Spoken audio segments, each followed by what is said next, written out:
Good morning children, welcome back to Hindi class. हमने already 2 lessons खत्म किए, प्रार्थना पद्य और मिर्च मसाला। दोनों क्या हुआ, पाठ समाप्त हो चुका है। सभी लिखने का सभी मैंने दिया है, एक्सप्लेनेशन विवरण सब कुछ हो गया है। अभी हम व्याकरण के ओर बढ़ेंगे। व्याकरण में क्या क्या है तुमको? संज्ञा।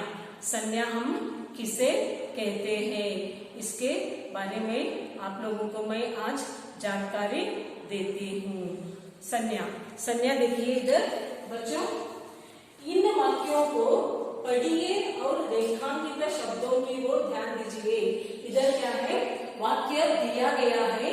इन वाक्यों में हम लोग क्या किए, रेखांकित शब्दों का और आप लोग ध्यान देना पड़ता है। पहला वाक्य क्या है, एक दिन भोलू आंगन में बैठा था। इधर क्या है, रेखांकित शब्द क्या है, भोलू और आंगन है। और दूसरा वाक्य में क्या है, उसकी पत्नी का नाम हीरा था। उसकी पत्नी का नाम क्या था, हीरा था। और तीसरे वाक्य में और दूसरे वाक्य में क्या है, हीरा शब्द को हम रेखांकित किया गया है। और तीसरा वाक्य में हीरा को चिंता हो रही है। इधर हीरा और चिंता शब्द को हम लोग क्या किए हैं, रेखांकित किए हैं। और चौथा वाक्य में दूध का लोटा लुढ़क गया। दूध और लोटा शब्द को हम लोग रेखांकित किए हैं। और पांचवा वाक्य में क्या है, गांव में खबर फैल गई। गांव और खबर शब्द को रेखांकित किया गया है। और छठा वाक्य क्या है, भोलू की घबराहट देखकर लोगों को समझ आया। भोलू और घबराहट को हम लोग क्या किए हैं, रेखांकित किया गया है। अभी देखो बच्चों, आप लोग इधर भोलू आंगन, क्या है भोलू? भोलू व्यक्ति का नाम है, हीरा भी व्यक्ति का नाम है। इधर भी हीरा व्यक्ति का नाम है। चिंता क्या है, चिंता भाव का शब्द है। दूध क्या है, वस्तु का शब्द है। लोटा भी क्या है, वस्तु है। गांव क्या है, स्थल है। ऐसे ही इधर भोलू भी नाम आता है। घबराहट एक हमारा मन का भाव है। इसलिए आप लोग इन सभी शब्दों को और आप लोग ध्यान दीजिए। आप लोगों को क्या समझ में आता है, उपयुक्त वाक्यों में, ऊपर लिखे गए वाक्यों में क्या है, रेखांकित शब्द किसी व्यक्ति का नाम है। इधर भोलू, हीरा, ये सभी क्या है, व्यक्तिगत का नाम है। और वस्तु बोले तो क्या क्या आता है, वस्तु बोले तो आंगन आता है और लोटा आता है, ये सब क्या है, वस्तु है। ऐसे ही स्थान का नाम किधर है, इधर आपको स्थान का नाम किधर आता है, स्थान का नाम नहीं दिया गया है। और तथा भाव का परिचय, इधर तो घबराहट क्या है, भाव का परिचय देता है। ऐसे ही उपयुक्त वाक्यों में रेखांकित शब्द व्यक्ति, वस्तु, स्थान तथा भाव का परिचय दे रहे हैं। इसलिए इधर रेखांकित किए गए शब्द के आधार पर संज्ञा की परिभाषा इस प्रकार है। इन सभी रेखांकित किए गए शब्द के आधार पर हम लोग संज्ञा की परिभाषा लिख सकते हैं। संज्ञा की परिभाषा क्या है? संज्ञा की परिभाषा किसी व्यक्ति, वस्तु, स्थान तथा भाव के नाम को हम क्या कहते हैं, संज्ञा कहते हैं। किसी का व्यक्ति का नाम हो सकता है, वस्तु का नाम हो सकता है, किसी स्थान का नाम हो सकता है तथा किसी भाव का नाम उधर आता है, तभी हम क्या कहते हैं, उन सभी शब्दों को हम लोग क्या कहते हैं, संज्ञा कहते हैं। बच्चों, आप लोगों को समझ में आया संज्ञा का परिभाषा क्या है? किसी व्यक्ति, वस्तु, स्थान तथा भाव के नाम को हम लोग संज्ञा कहते हैं। और संज्ञा में क्या है, 5 भेद है। संज्ञा में कितने भेद है? 5 भेद है। वहाँ कौन सा है देख लीजिए आपका। संज्ञा का 5 भेद ऑलरेडी मैंने लिखा है। इधर व्यक्तिवाचक संज्ञा, जातिवाचक संज्ञा, भाववाचक संज्ञा, समूहवाचक संज्ञा और द्रव्यवाचक संज्ञा। ये क्या है? ये सभी क्या है? संज्ञा के 5 भेद है। अभी हम एक के बाद एक के तरफ हम क्या करेंगे आपको मैं समझाती हूँ। व्यक्तिवाचक संज्ञा का मतलब क्या है? व्यक्तिवाचक संज्ञा, व्यक्तिवाचक संज्ञा का क्या है? परिभाषा क्या है? किसी विशेष व्यक्ति, प्राणी, वस्तु या स्थान आदि के नाम को हम क्या कहते हैं? व्यक्तिवाचक संज्ञा कहते हैं। व्यक्तिवाचक संज्ञा हम किसे कहते हैं? व्यक्तिवाचक संज्ञा में क्या आता है? किसी विशेष व्यक्ति का नाम आ सकता है, प्राणी का नाम आ सकता है, वस्तु का नाम आ सकता है या स्थान का नाम भी आ सकता है। तो हम उसको क्या कहते हैं? आदि को हम व्यक्तिवाचक संज्ञा कहते हैं। नाम विशेष नाम आता है, विशेष स्थान आता है और प्राणी का नाम भी आ सकता है, वस्तु का नाम भी आ सकता है। उसको हम क्या कहते हैं? व्यक्तिवाचक संज्ञा कहते हैं। अभी दूसरा कौन सा है? जातिवाचक संज्ञा। जातिवाचक संज्ञा का परिभाषा क्या है? जातिवाचक संज्ञा का जिस संज्ञा से उसके पूरे वर्ग या जाति का बोध होता है। जातिवाचक संज्ञा में क्या होता है?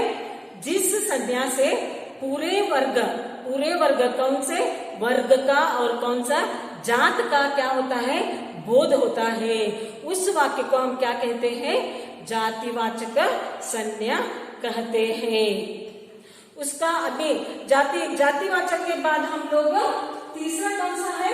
भाववाचक संज्ञा। भाववाचक संज्ञा का परिभाषा क्या है?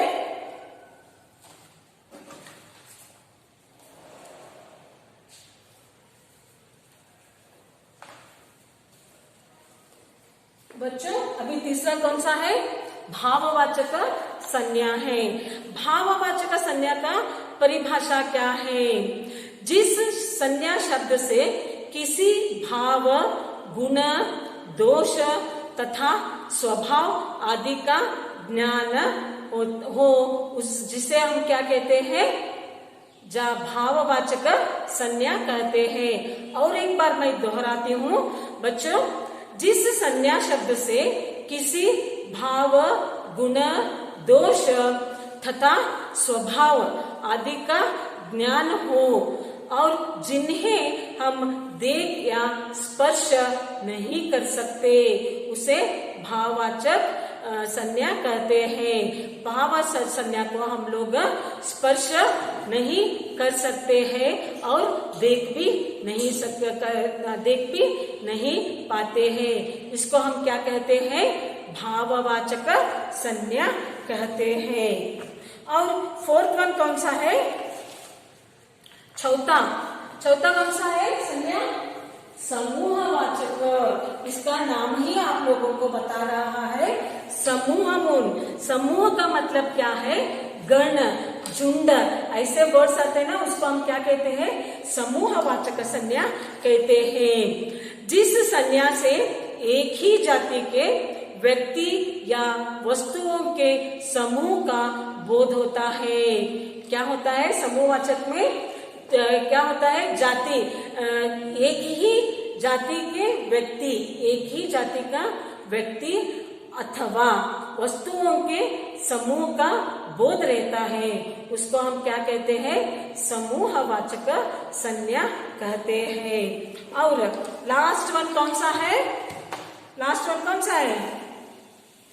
द्रव्यवाचक संज्ञा। नाम ही बता रहा है, उधर आप लोगों को द्रव्य यानी लिक्विड, द्रव्य वाचक संज्ञा।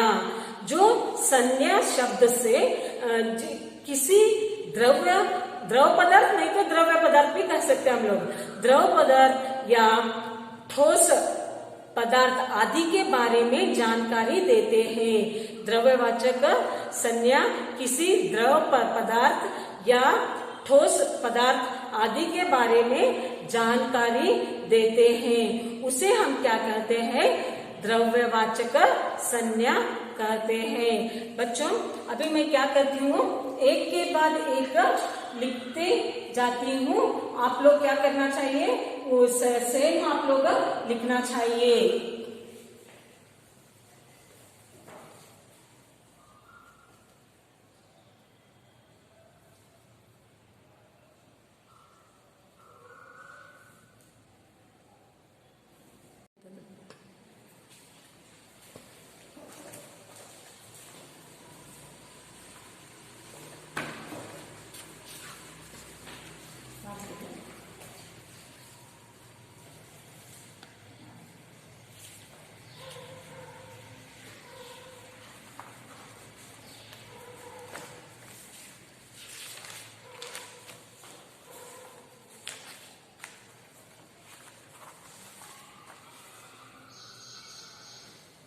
अभी बच्चों में व्यक्तिवाचक संज्ञा के लिए उदाहरण देती हूँ, और व्यक्तिवाचक संज्ञा के लिए उदाहरण कौन सा है?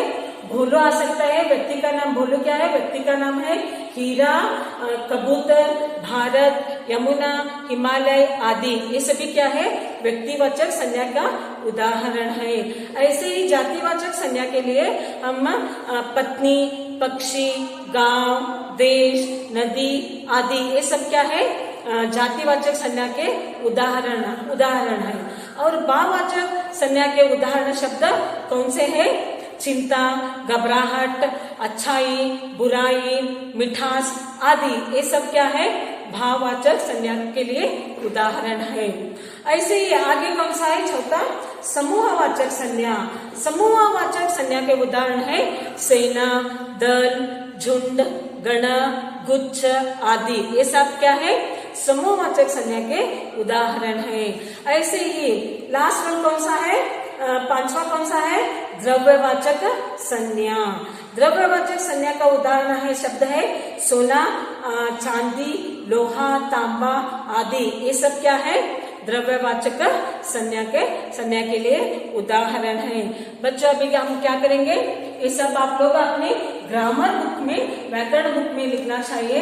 100 पेजेस का बुक लीजिए और हिंदी व्याकरण के लिए आप लोग 100 पेज का बुक उपयोग करना चाहिए।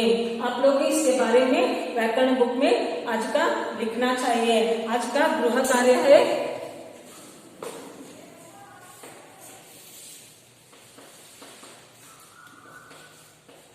Learn and right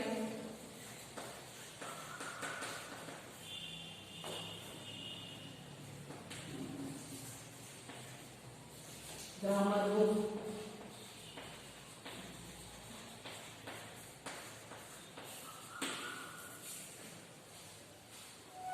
grammar book में आप लोग क्या करना चाहिए, ये सभी लिखना चाहिए। आगे क्लास में मैं एक के बाद फर्स्ट सेकंड वन ऐसे में विवरण लिखती जाती हूँ। आप लोग बाद में नेक्स्ट क्लास में कॉपी कर सकते हैं।